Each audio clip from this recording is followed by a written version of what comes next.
وطن کی آزادی پر ملک کے ہر مذہب کے لوگوں کو پلیٹفارم پر بلایا اور ایک قوم کی صورت پہ ہندوستان کو کھڑا کیا اور 1 سال سے بھی کم عمر ملی لیکن نظریہ ایسا عطا کیا کہ انگریز اپنے پاؤں نہیں جما سکتا اور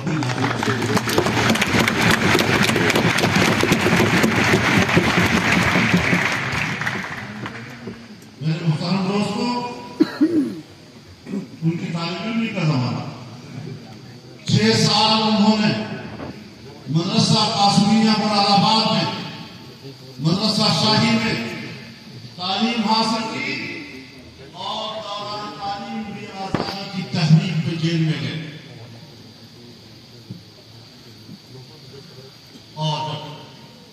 پاکستان بنا سن 1941 میں وہ فارغ ہوئے اور 1960 تک آپ نے 20 سال جم کر اور ایک بہت بڑے فقیر مفتی اعظم اور محدث کے طور پر مطالعہ اس علمی پختگی کے بعد آپ نے پاکستان میں جمعیت علماء اسلام مولانا شبیر احمد عثمانی شیخ الاسلام رحمہ اللہ جو جمعیت علماء اسلام کے بانی تھے اور ان کی رحلت کے بعد خلا پیدا ہوا لیکن حضرت مفتی صاحب رحمہ اللہ نے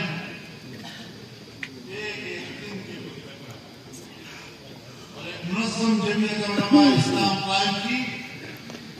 وہاں سے سفر شروع کیا اور 1962 میں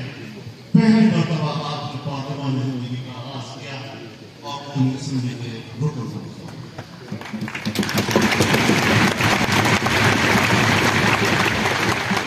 حضرت مولانا غلام محمد ہزاروی رحمہ اللہ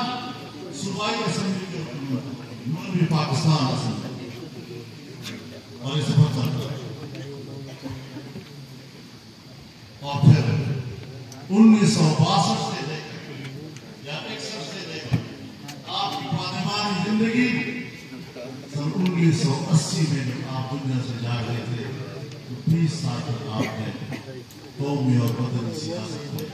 اس ملک کے عوام